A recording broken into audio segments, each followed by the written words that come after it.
Hoy tenemos la bendición de presentar una de estas inspiradoras conferencias titulada El Surangama Sutra. Las 4 instrucciones claras, inalterables sobre la pureza, abstenerse de robar y mentir, parte 4 de 7 entre maestra y discípulos, dada en inglés el 23 de diciembre del 2018 en la Tierra Nueva, Taiwán, también conocida como Formosa.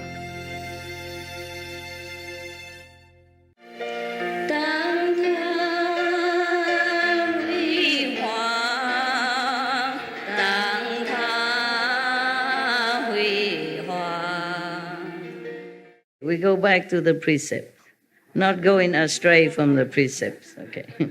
The Buddha continued, if bhikkhus, monks, do not store away anything. Bhikkhus is a Sanskrit term for monks, for renunciates, yeah? Mostly referred to as monks only. Bhikkhuni is nuns, okay? The one who take full precept. 200-something precepts, okay? And the dress to at bhikshu, mean real monk, full monk. And the bhikshuni is the one, the same, okay? Otherwise, you can refer to as just monk and nun, okay? In this, the Buddha addressed the full monk, the high monk, okay? And at that time, normally in the old time, in India, we don't have bhikshuni. We don't have nuns.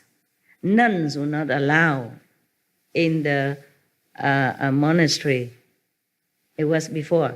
And then after the Buddha became Buddha, his stepmother, or this stepmother, because his mother died at his birth, so the sister of his mother took care of him. And that mother wanted to become a monk also under the Buddha. And Buddha cannot refuse. It's his mother, and then his wife and all that. That's how the nuns' order came into being, okay? But the Buddha worried that because his mother is a queen of the country, highly positioned, respected, living in luxury and splendor, how is she going to be a humble nun? Living ascetic life. Also, nuns is not easy in those days. They don't allow nuns because women, very inconvenient to travel around, to be alone. Yeah. Also, we women have other things, other needs. Yeah. And also, if mixing with monks, there might be other things, undesirable affection or thing might come about. So there were no nuns in the order of the Buddha, and at that time also. But the mother, how can he refuse? So he has to make some exception. But he said, even if you are the mother and the queen of the country, you still need to bow to the monks, no matter how young and how old his monkhood, okay, like how long he has been a monk. You still need to bow to them. If you accept that, then I will let you. The mother immediately bowed to all the monks. Yeah, and so the Buddha has to keep his promise. Same from then on, all the nuns in the Buddhist tradition, even though they took the full precepts and the full-fledged nunhood, just like equal to the monks, they still have to bow to the monk because of that. Not because the Buddha disrespect his mother, but number one, because she has to be humble, okay? To be a monk and nun, you must be humble. Otherwise, what's the use? You just sit there and take people offering and prostrating to you. Therefore, the Buddha make them go out and begging and all that, just to train humility and lessen greediness, yeah, and possessiveness. So being a monk and nun also has a very good advantage. You train yourself in some discipline. It's a very noble kind of lifestyle. Very frugal, very humble, but high living, high thinking, high enlightenment. And now, even if these monks and nuns may not study with me or something, I always, when I see monks and nuns outside, when I pass by in the airport or outside, I always make offering and always make obeisance to them because I respect their ideal. Not their body, but their ideal, their goal, the noble aspiration. I respect that. I always help. I always offer whatever I have in my pocket at that time, anything, and pay very much respect, humbly to them. Because I think that kind of noble ideal of monkhood as nunhood is very difficult for anyone to follow. And if they can uphold it, they deserve respect. Whether or not they will be liberated or not liberated, I don't know who is high monk, who is low monk. I respect them all, okay? The ideal of life. You connect the pieces that we can't get from the Bible or the Sutra. We can read, and read, but we can't connect it the way you do it. Oh, really? Wow, I'm proud of myself. Thank you, Fred. Thank you. I don't know, it just come out. You can see, I always lecture spontaneously, talk spontaneously. I don't have any prompters or anything, whether or not I talk with the public or I talk with you. There's nothing prepared. Well, it's something maybe you have to know or you should know so that it strengthens your resolution in your practice. Yeah? It clears some doubts in your mind. So when you meditate, you're more focused. That's also good for you, huh? One other thing, when people read the Bible, they can associate things with Jesus, but they cannot remember or they cannot associate it with any other master in any other way. And by listening to you and coming to know you and coming to understand what you're saying, now I can connect the Bible. And I really didn't understand it like you think you do, but I can understand it now because listening to the pieces you put together and the way you can hear one part and you don't quite understand it, but you can remember a scripture or two to connect everything. And this is what you've been able to do. You enlighten, that's why. Yeah. By listening to talk, you can also be enlightened. It's just one method of enlightenment, one of the 84,000 methods. Yeah. Yeah, some monks in the Buddha's time, just hear the Buddha's voice. He became enlightened, became arhat. And that's how some people get enlightenment also, okay? It's just that Guanyin method is the surest way, the long-lasting, and always can rely on, okay? The Buddha said that, but in another retreat, I will remind you again. I don't think we have time for this retreat, but another retreat, okay? When you go home, work, take a rest for me, and then I recover or do some more of my job, and then we have another retreat, then we go further, okay?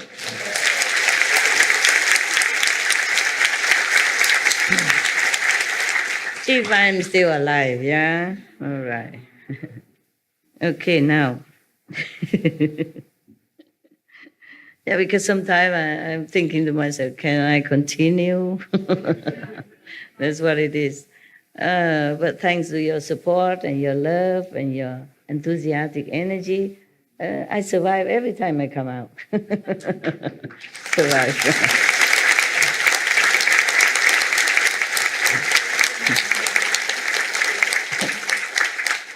Yeah, by the way, I want to ask you, why did you cry yesterday? Well, there's a lot, Master, but everything you say answers something that's in my mind. Oh. It's really incredible how I can be thinking or feeling or wondering something, and you just sort of answer exactly what was in my heart. A lot of the things you were saying yesterday were so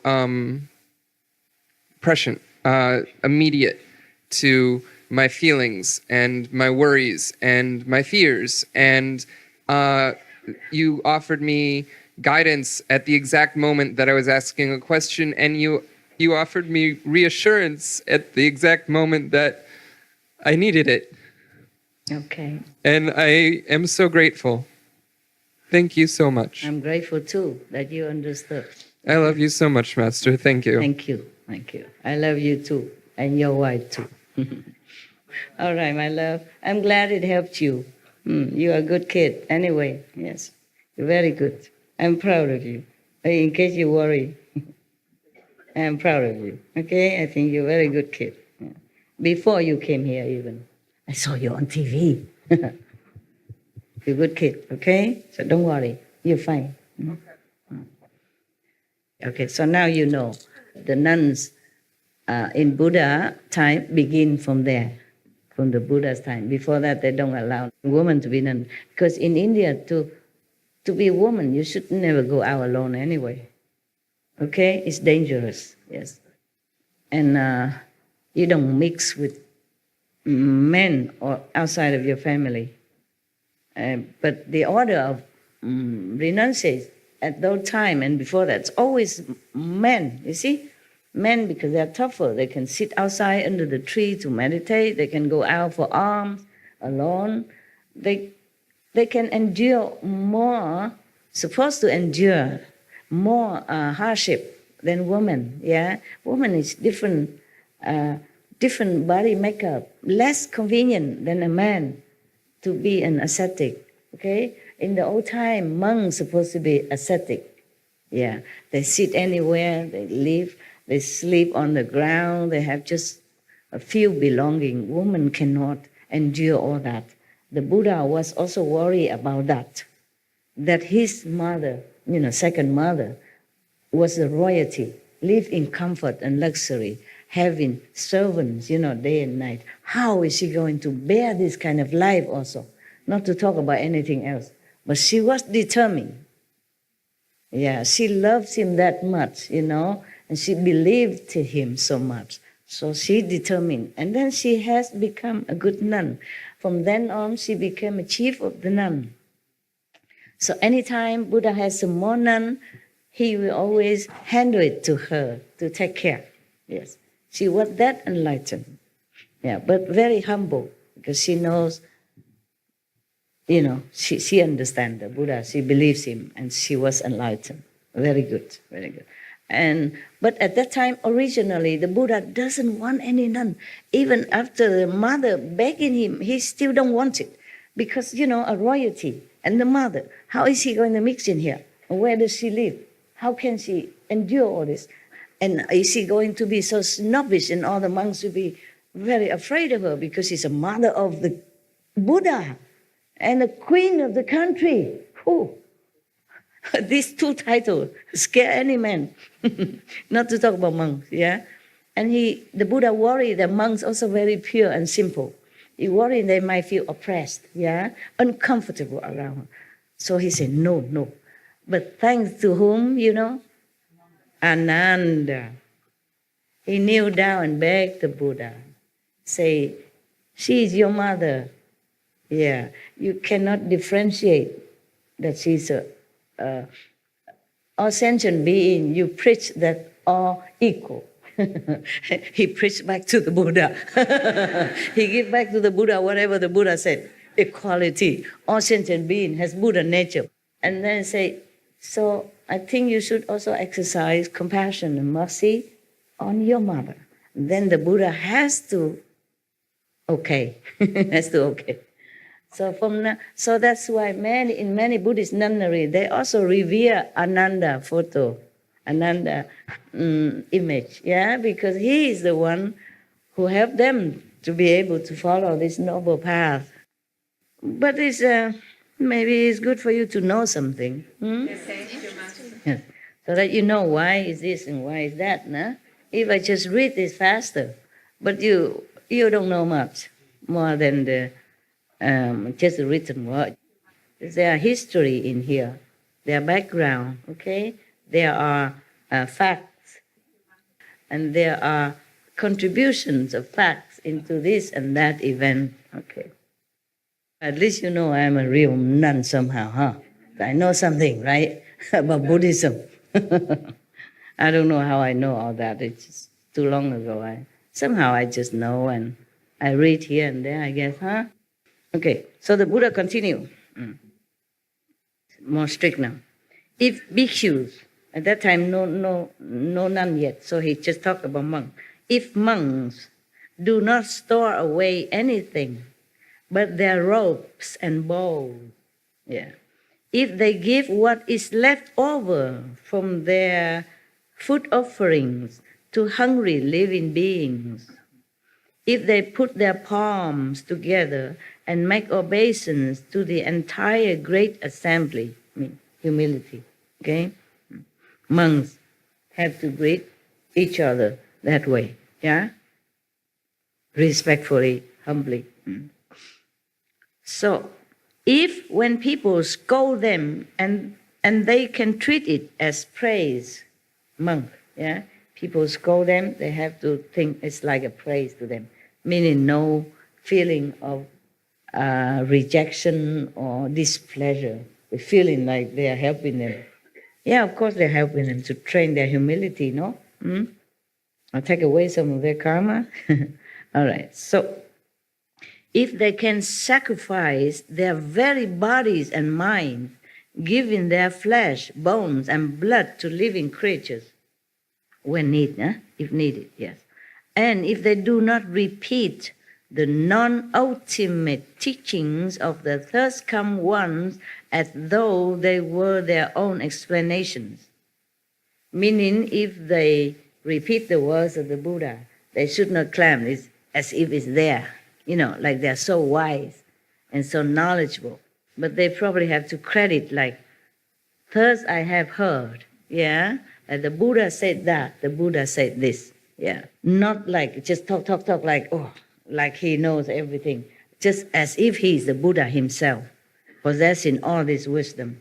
Then it's like also like stealing, pretentious and faking, like faking, as if they were their own explanation. They should not, okay? Misrepresenting them to those who have just begun to study. Then the Buddha gives them his seal as having attained true samadhi.